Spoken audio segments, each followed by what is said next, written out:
With that, I know and I understand a lot of people see my situation and not think that I'm not high functioning. What situation? Box. And then here you go over here trying to figure out what box you're gonna feed or entertain or do. Then you're looking outside to figure out who's your next victim to put in the box.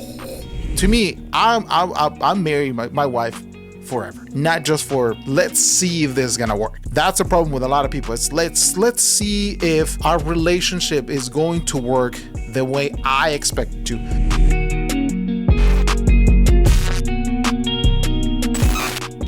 Hey, so I found this video about Cam Newton. If you guys don't know Cam Newton is he's an ex-football player. He used to be a quarterback for Carolina Panthers, and he was for, I think, a quarterback for Patriots. You name it. He had a career in football, period. Now, all of a sudden, these football players, they just want to give life advice to a lot of people. And I'm not saying there it's not valuable what they're gonna say. My problem is that when you have a past, when you have things unresolved in your life, you cannot actually just give advice just because, or unless you want to say a good advice is, hey, I've been there before. Don't do this, don't do that. But instead of that, do this. I would have done this way, such and such and such. Now, he had he had Dr. Bryant. If you guys don't know this woman, she is a high intelligent, super smart woman. She put him in his place. She literally shamed Cam Newton just for having 8 kids with 3 different women. And we're going to go see it. I'm going to give my thoughts after the interview, and let's go check it out. With that, I know and I understand a lot of people see my situation and not think that I'm not high functioning. What situation? See my situation? That's a very vague question, and it's for you to... What situation are you referring to that they're looking at and thinking is not high functioning? Just my life. She's just trying to get... If you're going to open up to something personal, you got to just give context. She wants to have context of what she wants to talk about, or he wants to talk about. I don't know. But technically, a lot of people are shaming on Cam Newton for having this type of lifestyle. Like I said, money can do whatever you can do. What you can do with money, whatever you want in your life. But when it comes down to having a lifestyle that doesn't, in my case, I'm just gonna put it this way: everybody has different opinions, but personally, I would not put my money to work in this way. I would rather have one woman. But let me just go straight to the video again. Your life entirely, or your life in relationships? My life. See, don't deflect. Let's stay here. Your life entirely, or your life in relationships? Both, really. And they think that you're low functioning. No, I don't. You just said people see your life and think you're not high functioning. The opposite of that would be low functioning. No. Okay, so here you go. You're trying to take my intentions away. What is going on? He just literally asked a question. See what I'm saying? Some people can have money. Some people can have status. Some people can have, but they don't have that thing in their brains, and it just makes it. You're the one who brought to the conversation your life, not her. She didn't ask you for that. Can I correct it? Yeah, go ahead. Or can I give you more? Yes, more information. Heck yeah. So, I'm not married, right? I have beautiful children. How many? 8. I didn't do my research. I thought it was 4, but 8. Okay. No, baby. Cool. It's By how 8. many women? 3. And this is the kicker. I want more. Now. By multiple women? What's the intent? I just want God by to your bring wife? him. I just want God to bring him. Oh, okay. And you have, so you just because my point is this: my desire to get married is lower than my fear. You have trauma, unresolved trauma in your life. That is what's going on right now, and that's why I push so hard on relationships, on pre-marriage counsel, on counseling when you're in marriage. Some people, they just went straight through it. They just, they had a kid before getting married. I'm not shaming on them. I'm not shaming anybody. You can do whatever you need to do. But if you are a Christian, you need to have certain standards. We have standards. As Christian people, we have standards. And that's exactly what I'm talking about. Now, standards are good. Standards are limits also. I'm not saying that God doesn't forgive you and doesn't forget our mistakes. What I'm saying is, let's put everything back the way it's supposed to be, according to what God is asking us to do. Now, she is not Christian. She is speaking from a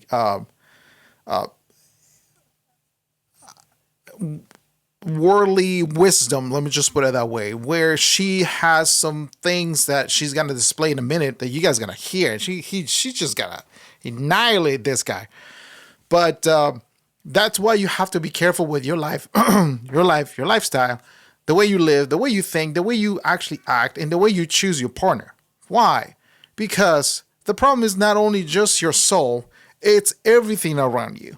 The problem is not only in your soul, in your spirit, and the way you actually act. But remember, what you do creates a chain that actually start hurting people around us, around you, around me. Any mistakes that we make, if we don't actually think before, we're going to make mistakes that are going to be consequential, and they're going to affect people around us. So that's why I'm telling you, forget about the Bible right now. Okay, you don't want to hear nothing about the Bible. Cool. Just think logically. Because at the end of the day, God gave you a brain. Think logically about these situations. This situation could be prevented if you can just hold on, if you can just promote have a moment to clean yourself, to clear unresolved issues, things that we have in our hearts. And I'm just gonna say this: I'm a married man. I've been married for 17 years, going to 18 years. My wife, I love my wife. I love the way she is. But when I got married with her, I did not know who I was going to get married. I was marrying the person in front of me, but I didn't know that I was marrying the person that I didn't know. I didn't know how she was going to react when she was mad. I saw her when we were dating, how she reacted when she was mad, but it was nothing different. She didn't see how I was going to react when I was going to be super upset, super mad, super offset of things that just boils my blood. She didn't know. I know I'm not violent. Nothing happened like that. But it's just simply that she told me at some point, like, I didn't know you were going to react this way. I didn't know this person. I was like, now, can I fix this? Yes. Why? Because I'm the one who is going to live with her, and she's going to be living with me. So we're going to live. To me, I'm marrying my wife forever. Not just for, let's see if this is going to work. That's a problem with a lot of people. It's let's see if our relationship is going to work the way I expect it to. Box, and then here you go over here trying to figure out what box you're going to feed or entertain or do. Then you're looking outside to figure out who's your next victim to put in the box.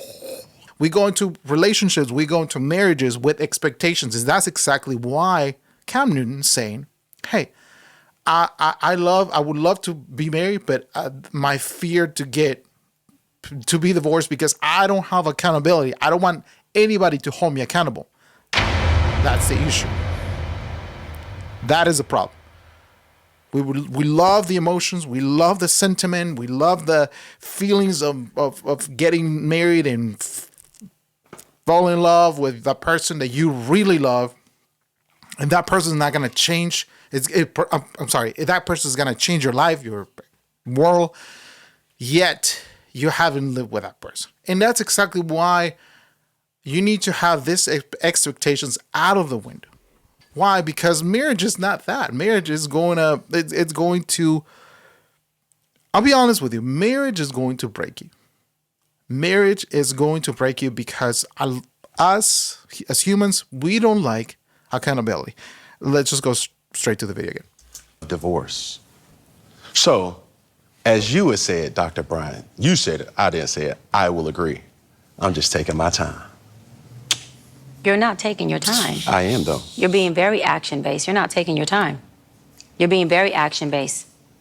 I'm taking my time. You're being very action-based. You have 8 kids with 3 different women. Yes. You are creating, procreating, and multiplying. That is not taking your time. You're being very selectively active.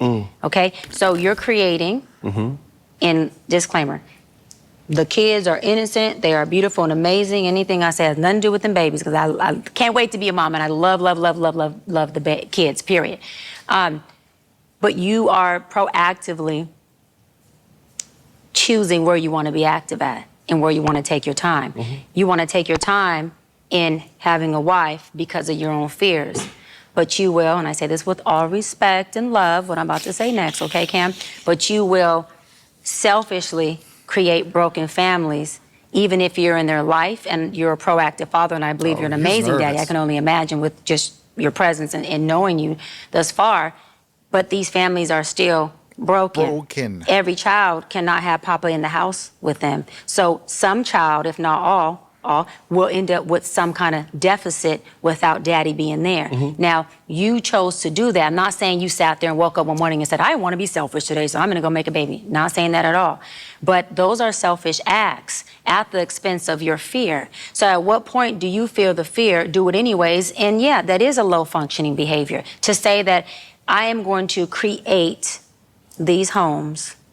Oh, let me go better. I'm going to build these houses and put kids and these beautiful women and kids in them, but I ain't going to create a home in them. I'm going to wait till I dissipate my fear to find a wife where I'm still going to be fearful with, because there's no such thing as not having some type of nerve or some type of feeling behind marrying somebody who you're spending your life with. And then I'm going to build a home with her while all these other beautiful babies have houses. That's completely unfair and it's selfish. Just tell me when I can solve. Yeah, almost. That's completely unfair and that's selfish. And so, yes, you're taking your time in this department, but you're not taking your time in this department, which means you're compartmentalizing. And compartmentalizing never works. Compartmentalizing hurts everybody involved. Everybody who's in this box and that box and this box and that box and this box. And then here you go over here trying to figure out what box you're going to feed or entertain or do. Then you're looking outside to figure out who's your next victim to put in the box. It's unhealthy. And it's a huge dysfunction within our Black community that I truly believe personally, statistically, mental health-wise, and community-wise, that Black men will stop. Black men will what? Oh, man, don't get me wrong. I know people around me that are not, let's not just say color. Could be Black, white, Latino, brown, you name it. Any man, not only them, not only one race. That is the issue. The issue is us. Again, it's us. And then I'm just going to say something at the end that probably a lot of people are not going to like it. If you don't subscribe after this, I'm sorry, but we have to say, I got to tell the truth. This is something that a lot of people are going through. What? Stop doing that. That they would stop that dysfunctional behavior of compartmentalizing and creating houses, not homes, and then finally a home with the wife. And then you have all these other houses that are homeless. But you over here, at some point when you do get a wife, if you do, I'm saying if that's what you want, you will. You'll get whatever you want. You're trying to create a home. Totally dysfunctional and extremely, that's the epitome of selfish. Epitome of selfish. You are a selfish man. I'm done. You can go for it. Okay, say less. All right, so. Oh, heck no. What identifies as a broken home? What you have going on with these, whoever you're not in the house with, is a broken home. It's called a blended family. It's called a blended family. That means? That the family is blended. So blended So means, blended means broken? Yeah. Okay, so. I'm turning red right now. The guy that you were entertaining, you would go as low as 26. That I would entertain? Yes. Got it. Okay. And as high as what age? Whatever man that doesn't have kids. As high as Whoever doesn't have kids, whatever age he is with no kids. I just. No, that's the age. I'm saying I don't have an age range as far as how old if he has no kids. So your he's a candidate. non-negotiable is a person who does not have children. My non-negotiable is a person with kids. But yes, I get how you're saying it, yes. So you cannot date a person. You cannot be with a person. I can, but I'm choosing not to. So. I can be with anyone, but I'm choosing not to. You're. I gotta correct it. It's my narrative, Cam. You're I like can. jumping in, jumping out. It's either. Cam. No, it's not I can't. There's no such thing. I can date whoever I want. I am definitely well equipped to do so. Okay. So I'm not going to allow that word to be something that fits what I can't do. I'm well equipped to date anybody. Yes. My preference, Yes. because there's nothing wrong with a lot of men who have kids, so I don't want to put that narrative out there. Yes. My personal preference is I would not choose to date a man with kids. Okay. Yes. So you're dating a man with kids. Just a scenario. Oh, okay, got it. Yes. You're dating a man with kids. Yes. So you've identified that that's a broken home from the jump. That is With your verbiage of blame. when you have different households, when you had same dad, different kids, different moms, it is a broken home. Period. That is a broken home. I don't know what size of his brain does he actually get. That is a broken home. Blended family means broken. I've identified that I'm dating a broken man who is creating who he is. Because we could teach what we know, we create who we are. And so broken people create brokenness, whether it's through a child, whether it's through a relationship, whether it's through themselves. It doesn't have to be a beautiful baby, but you're creating brokenness. And broken people can come from married households. I'm not saying that a two-parent household can't create the result of a child who then has brokenness and creates broken blended families everywhere. I'm not negating that. That's not my point. No, I know, I'm making that point. But yes. But my point. My answer is I not only identified that those homes are houses without a home because he's not in them, Yeah. but also that he's a broken man. But you're going to be with a broken man. No, I won't. I just said I wouldn't be with a man. I wouldn't be with a broken man who has multiple kids. I would take No, not multiple. I'm well, talking. a kid. It doesn't So matter. you're Doesn't not know- going Oh my gosh. I'm so sorry, guys. This guy doesn't get the point. to date a man with children. No, but let me clear this up because you said I won't date a broken man. That's not what I said. No, I said, are you? Listen to what I'm saying. I heard you. Doc. Let me answer He it. is. Hold on. We all have a level of brokenness. So will I date a broken man? Yes. Yes. Am I going to date a certain type of brokenness? No. No. Of course you're not. And that type of brokenness So why you ask the question? is a man who has kids outside of me isn't something that's conducive for what I want forever. But will you date him? No. So that goes to my point. I'm trying to ask a question. You have two different men right here. One man who has. I will not date a man with kids. Okay, that's all I'm Oh asking. Yes. my gosh. Oh will my not. gosh. Do you This guy's understand? just not getting it. Just off of the Sorry. statistics. Low. Here we go. Go ahead and be a statistic and say it because I hear it all the time. And What? say it. You say what you're saying, and I'm going to either. very Based on confrontational. statistics, most men have kids. Go for it. He's very confrontational, and I don't like that. He's disrespecting her in that sense. Listen, everybody deserves respect. Me, I'm a gentleman. I will respect her opinion, even if somebody's like another girl outside in the streets, like Karen and stuff like that. She deserves respect. I'm the one who gives her the respect. Now, you can see how intolerant he is. He's not listening. He's actually just moving his face, moving his head to the other side. He's not engaging. Why? Because he's nervous. You can see he's just like moving his foot right there, his right foot. He's just nervous because she is confronting the issue that he's going through. And another thing is, these women, I'm not condemning anybody. I'm just saying that if you are looking for somebody like Cam Newton, you will find somebody like Cam Newton, and you don't care anything else. You just want to have his kids because he's going to pay the bills. He's going to give you luxury. He's going to give you new cars. He's going to give you this. But at the end of the day, nothing like this compares to what you have in your hands, which is your kids. If they have kids with Camden, I can see something's not working in there. Like too many hits, I don't know. But At your age. But that's why I said That's early how you on, gotta Cam, ask that, man. when you said young and remember the patience of me being older woman, I said, well, for, a woman who has certain qualifications or criterions like no kids, that would be, I have to have enough brain cells to know, baby, that's the payoff. Okay, he may be younger, successful, no kids, but now you have to make sure you implement the patience. Or you get you an older man who has kids, and he could have been married with his kids. There's a lot of different scenarios why men have kids, okay? But then you don't have to have as much patience with him as maturity-wise.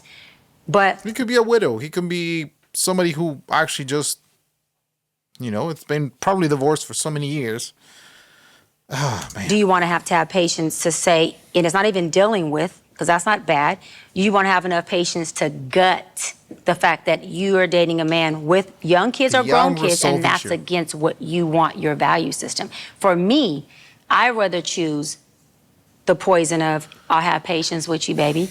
We'll just have to figure this out, and I'm cool with that, and we'll have a good time in the meantime. Then I know that you have kids. It's against something I never wanted as a child, and now if you have young kids, I'm going to be very involved because I'm a loving woman. I'm never going to take But you're giving a scenario that you're saying. that wouldn't do.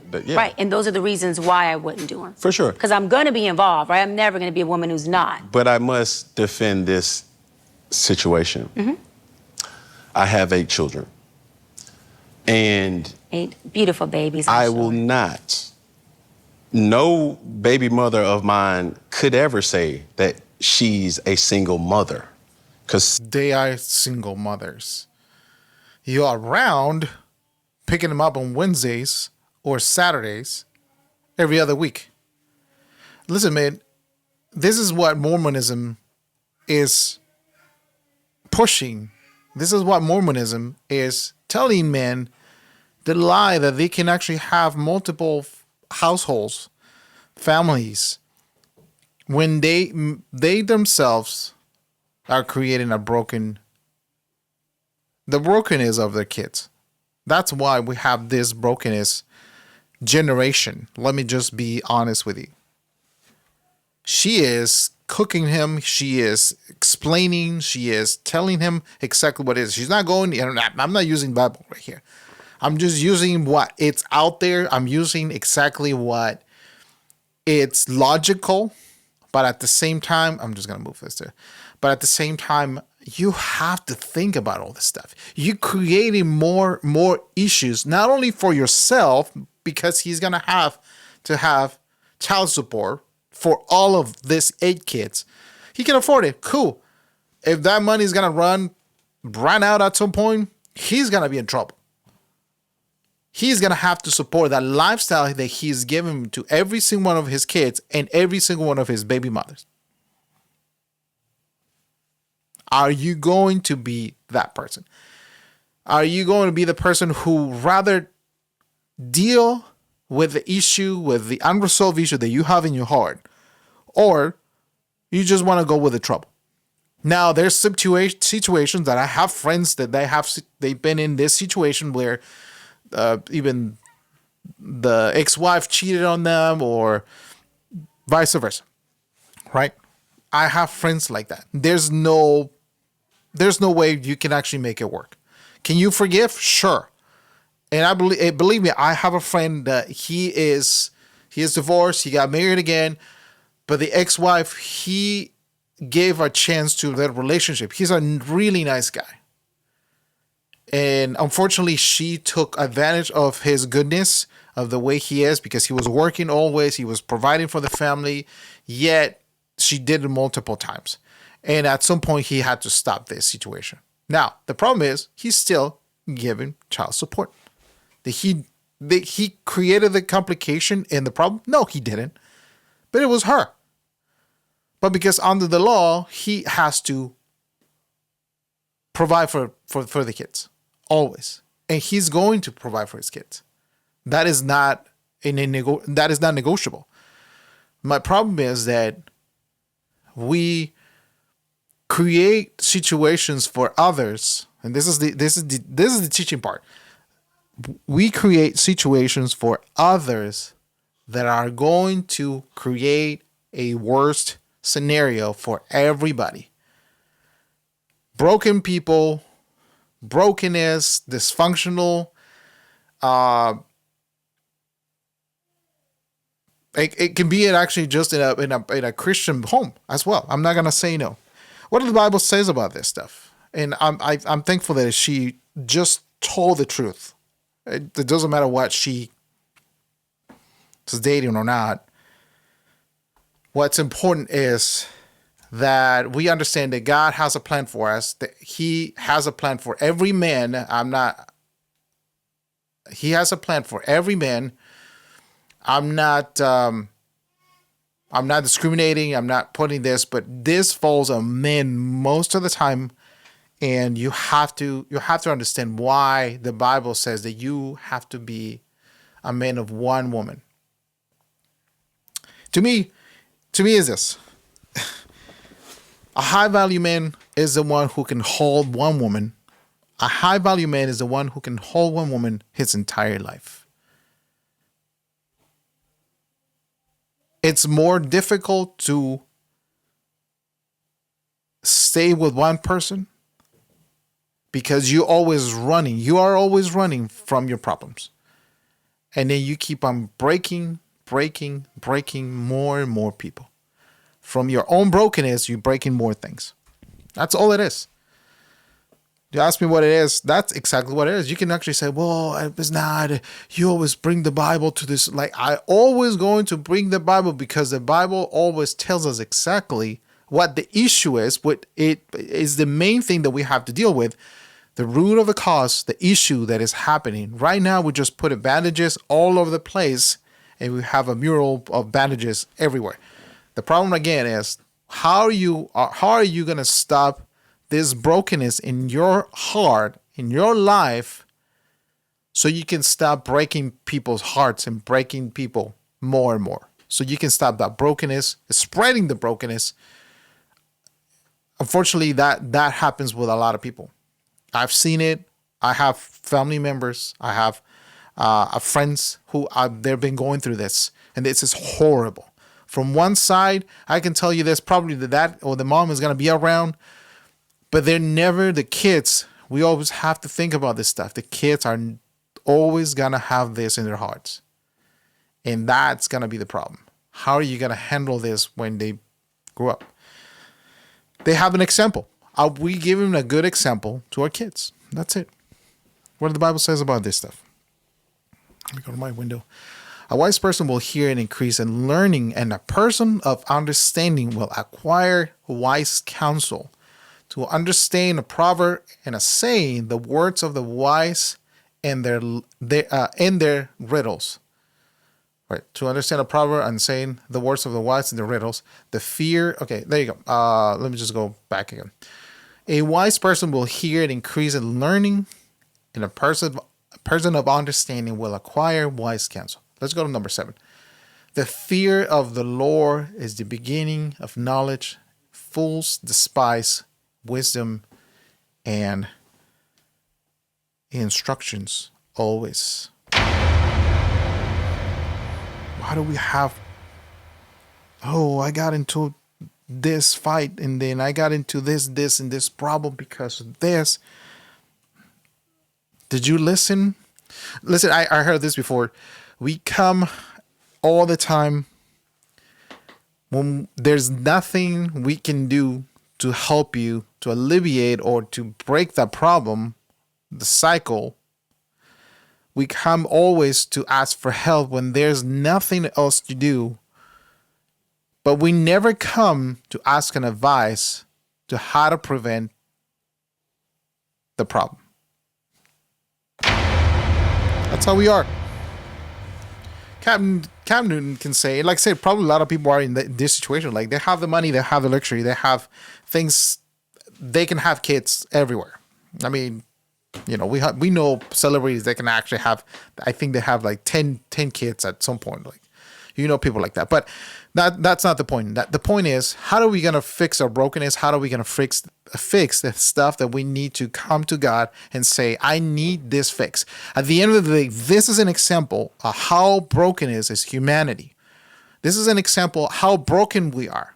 I'm still actually going through stuff in my life that I have to fix. Why? Because I don't want my daughters to see this example. Something that they can actually say, probably my dad actually went through this, but he fixed it. He went through God, and God helped him. He found counsel with other people, with wise people. You have to sit down sometimes. You gotta be humbled in order to receive counsel. You gotta humble yourself. And this is why we have so many broken homes. Because no men, no women, most likely men, I'll be honest with you, no men can sit down and humble themselves and say, I need help. Because we have this macho society, because we have this high value man, the red pill community telling us you don't need to humble to anybody. Yet they're breaking homes. Yet they're hanging out with prostitutes. Yet they tell you, oh, don't engage into low quality women. I'm sorry. Yeah, they're perpetuating the cycle, and they're making things worse for people who don't have experience. When you find out, when you mature, when you find out that this was just a dumb idea, and I'm sorry to call it this way, but it is a dumb idea, that you are listening to people like Andrew Tate, like Fresh and Fit, they have no value at all. Because the one who has value before God, listen to me, is the one who humbles themselves before God. In order to receive counsel, in order to receive wise counsel. Proverbs 23:23 says that wisdom is something that you have to purchase. If you're lacking for wisdom, you have to ask for wisdom. But the wisdom that people need to be functional comes from God. And sometimes you have to purchase wisdom. Sometimes you have to buy it. Sometimes you have to pay the time for that person to say, I need to change. I need something that is actually I see in your life, and I want to have that in my life. I want to have that option in my life. I want to live this example that you're giving me. And I hope you can understand that people have this example out there. But I'm just gonna stop talking. Just go watch the whole interview. It's just funny. Sometimes this guy. So I wonder sometimes if this guy actually had a concussion to stay there because something's not clicking. Anyway, we'll see you guys next time. God bless you. Seek counsel. Sometimes you got to purchase that wisdom. I had to do that with financially. I have to purchase wisdom, financial wisdom, and I had to go through a process so I can understand how to handle my money. It's easy. You have to humble yourself and say, I don't know this. I don't know this. If you don't know nothing, give us a call. Give us send us an email. Me and my wife, we're more than glad to help you. If you need help, just shout out and say, hey, I need help. My information is down below. Please put your comments down below. Subscribe, hit the notification button, like this video. We'll see you next time.